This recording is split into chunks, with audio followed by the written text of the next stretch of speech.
We're on our way to an undisclosed secret location, escorted by Sony Computer Entertainment Security, to meet the newest member of the PlayStation family.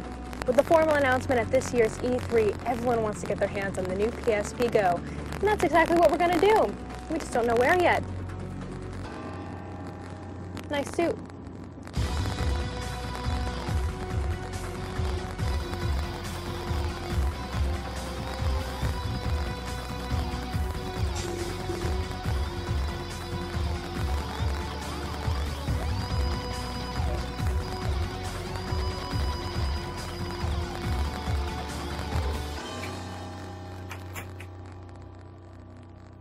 Over here.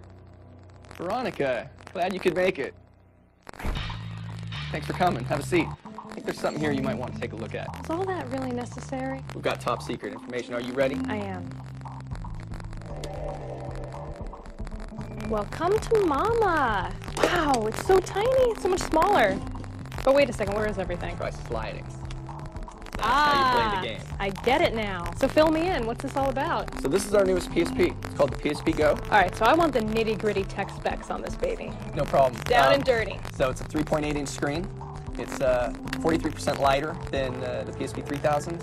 16 gigs flash memory, Bluetooth support, and all digital content. So the UMD drive goes away. So it's going to be, I think, something that a lot of consumers are going to really like, being able to just download straight to a hard drive. So memory stick micro, yeah, what you're picking out here, so that you can add extra memory to it if you'd like. Again, there's no excuse. If you run out of space here, you have a lot of content. So it'll be something that the digitally savvy consumer is going to really enjoy. We'll set it right down here between the two of us.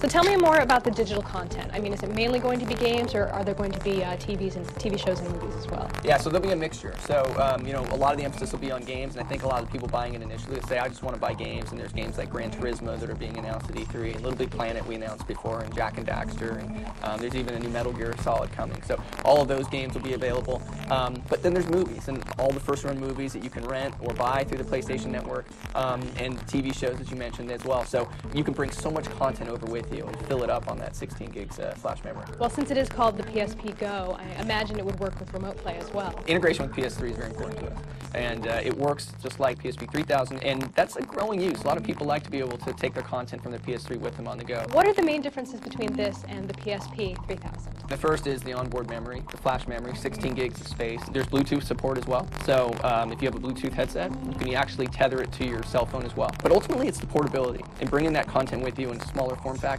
You've got the most immersive games on the PSP platform anyway. Now you've got a smaller unit to do it with. Is this going to replace the PSP 3000, or can you still get one of those if you want to? It won't replace the 3000. We're going to keep them both on the market. So if you're a consumer and you say, you know what, I really like tangible products, I like the disc, you can go out and get the 3000 and purchase UMD discs and movies and games with that. If you like digital and ease of use, kind of a more premium nature, the PSP Go is for you. Does the design open up any new opportunities for developers? If you're a developer, you can say, you know what, maybe I want to create a smaller package, a game that's a little bit easier to play on the go. Maybe something that you play for 10, 15 minutes and then put down. Just kind of break up the game a little bit more. So developers, I think, are going to be looking at that. In the initial launch, we're going to have some pretty similar games between the two, but I think longer term, you'll see some changes.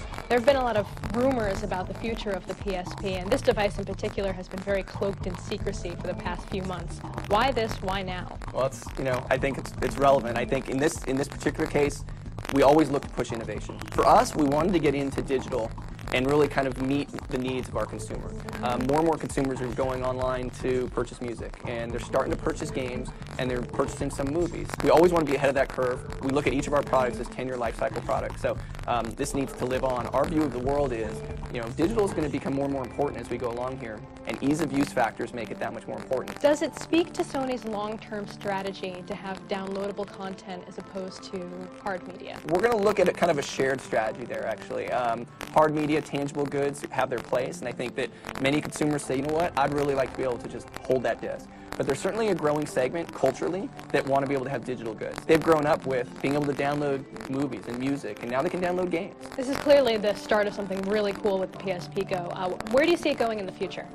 There's a lot of back-end service and support that we'll be putting against it that I think will really excite the base. There's obviously all the games that are coming from disc that'll be available on PlayStation Network, but there's also new IP, new product, new games that are available, only for download. Our focus is really on working with developers, ensuring that they look at the usage model for the Go, and then looking at the services that are going to be available and kind of accentuating those services for how someone would use Go. When are we going to see this available? I think a lot of people have been asking about when it's going to come and when we're going to actually make our push towards digital. So it is finally here. It's coming this fall. We think it's going to be a huge product for us. Am I looking at the only one in existence right now? Actually, got a second one. Well, well, well. Put Gran Turismo on there for you. Qore viewers know I'm not very good at driving games, but I'll give it a go. Good, let's play.